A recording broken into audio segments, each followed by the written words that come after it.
Hello and welcome to another edition of Motor Cars Enthusiasts. Right off the bat on the old show today. A lot of stuff we've talked about in Aston Martin over the past couple of years. And one of the things that happened to Aston was they got a little influx of power plants that are coming soon from the folks over at AMG. Now, when this deal first started about with the whole deal of AMG, i.e. their parent company being Mercedes-Benz, actually in a partnership with Aston Martin.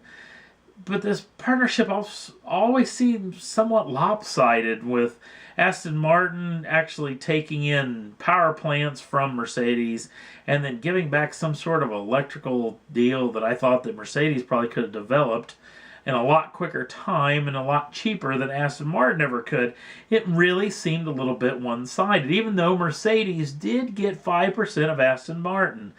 Well, now there's a little rumor floating around the old interwebs that quite possibly Mercedes-Benz may be looking at a hostile takeover, if you will, and going to purchase Aston Martin.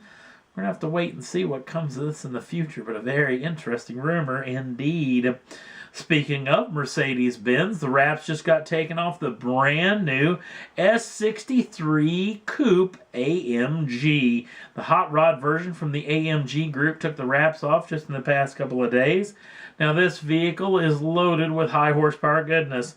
5.5 liter bi-turbocharged V8 putting out 577 brake horsepower and 664 pounds-feet of torque. That is shifted through a 7-speed MCT automatic transmission with a 3-mode selector on it that has a selector for efficiency and sport and also full manual modes.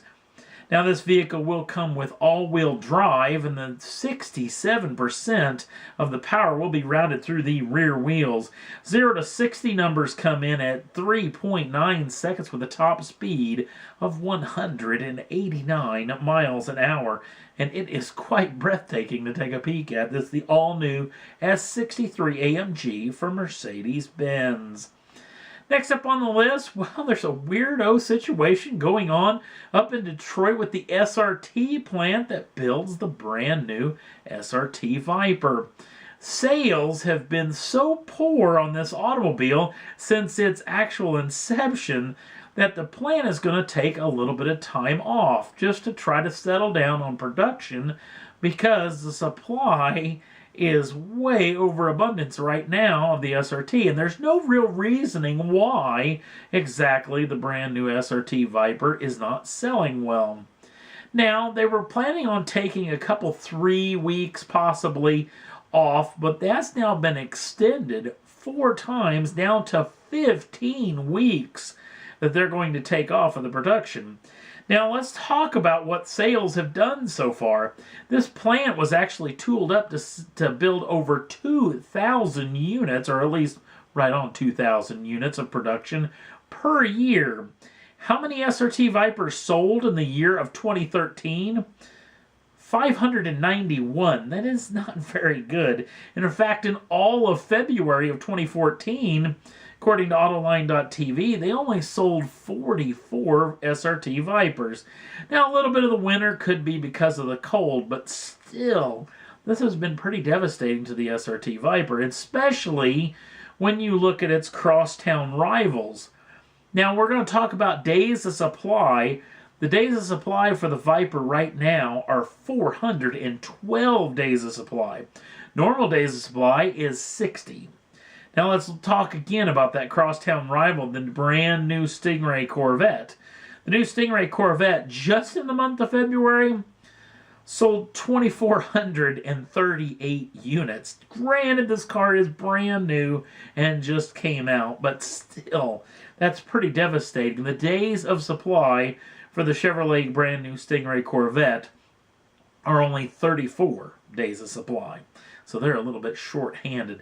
Weird situation. Not for 100% sure. It's a very, very beautiful automobile, and with great performance and great technology in it, at least especially from a Viper. So, interesting situation moving forward. What's going to happen with the brand new Viper? Last up on the list, Kia is showing off, or at least they're maybe mulling over a little bit, the fact that they may put the old Trackster into production, a two-door Kia Soul. This vehicle is supposed to have a 250 brake horsepower, turbocharged four-cylinder, and supposed to be quite the little pocket rocket. Tell you what, if they build one that looks like this little thing, it is going to sell amazingly, especially to enthusiasts want something a little bit on the different side. And this ticks all the right boxes as far as I'm concerned. High performance, SUV, that's a little bit taboo. I really like that kind of stuff. So, and this car is fantastic to look at. I would say don't mess with the actual concept at all. Put it into production today and get this thing on showroom floors. Pretty neat little model. It's the brand new Kia. This is a Trackster concept that they actually showed off several, well, it was probably a couple of years ago, but they're actually looking into maybe building this particular machine. And that's all there was that I thought was worth talking about for this week's Motor Cars Enthusiasts. If you want to jump on over to the Facebook page, the link's down in the show notes. Also, if you want to subscribe to the channel, you can do so at any time and get the first dibs on the brand new shows as soon as they come out. Thanks for watching. We'll see you again real soon.